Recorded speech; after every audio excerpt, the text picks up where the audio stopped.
Hi guys, welcome to my channel. My name is Giselle Mills. If you're new, welcome, and welcome back to my subscribers. Today I'm bringing you my very first reading vlog, and the book that I'm reading is called Born a Crime by Trevor Noah. Now this is a memoir, and it's one of the books that is on my TBR list for this month of December. And I also featured this book in my nonfiction November video. I'll link it down below if you haven't seen it as yet. Now guys, I've decided to do a whole video about me reading this book because I'm telling you, this book is so good. I'm not even finished as yet, but I know the whole book is going to be superb because, well, I've read about 1/3 of it so far. The book is in 3 parts and I've finished part 1 and it was wonderful, and I'm sure the rest of the book will be as wonderful.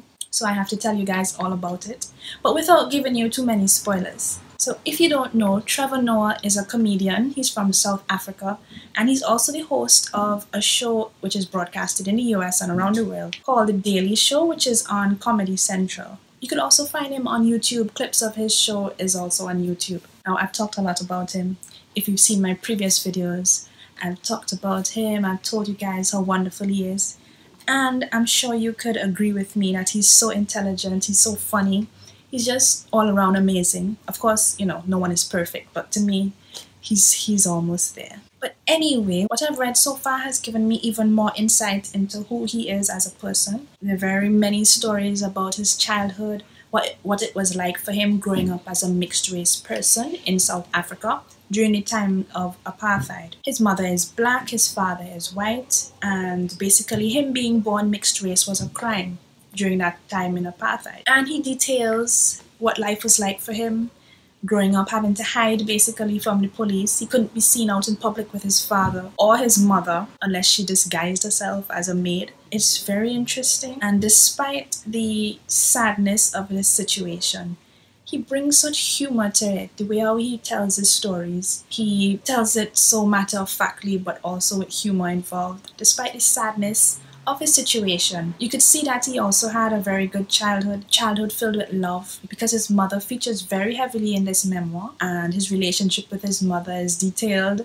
and described very humorously, I would say, with some of his anecdotes and some of the stories that he recalls. I don't want to give away what happens or the spoilers because you guys need to read this book. But it seems like he has a very unique relationship with his mother. At one point, they seem like best friends, and on the other hand, they're like at war with each other, and they're argumentative, and his mother seems to treated him like an adult when he was a child, which definitely resulted in how analytical and intelligent he is today. Because he talks about the fact that she would ask him questions and help him to question things in life and not just to accept everything that was told to him. So from very young, his mother taught him to think differently, which resulted in him questioning a lot of things, questioning his teachers, even questioning his mother, which led to so many of their arguments and their back and forth relationship. He even described their relationship as being like Tom and Jerry.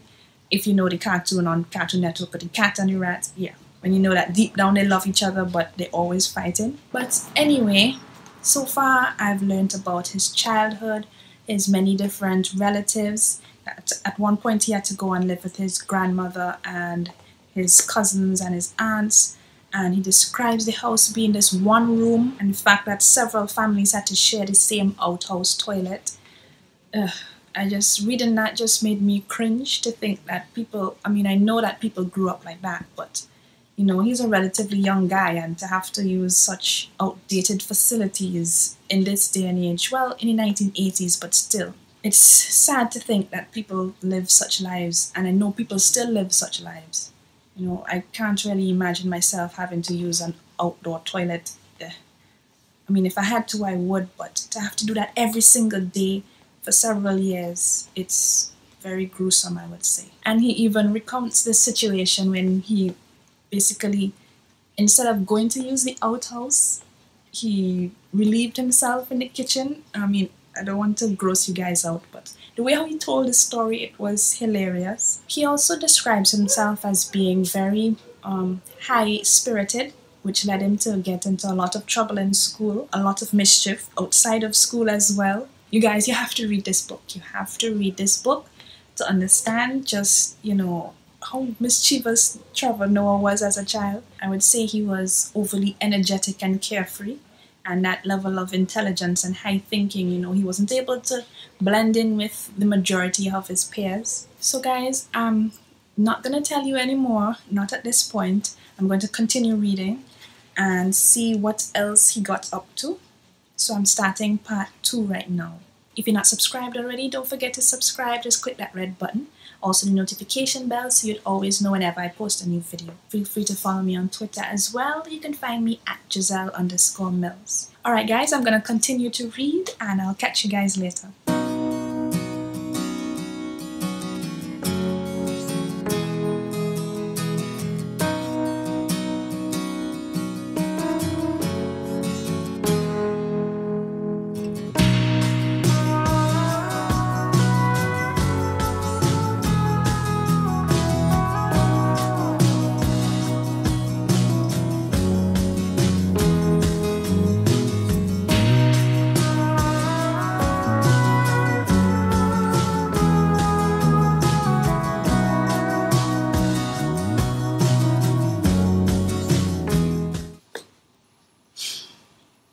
Guys, I just finished reading Born a Crime by Trevor Noah. I don't know what to say except it was wonderful. It was perhaps the best book I've read for the year. I read 2 memoirs for this year. One was Becoming by Michelle Obama and, well, this one by Trevor Noah. And I can definitely tell you right now that this one won. Born a Crime by Trevor Noah has definitely beaten Becoming by Michelle Obama, in my humble opinion.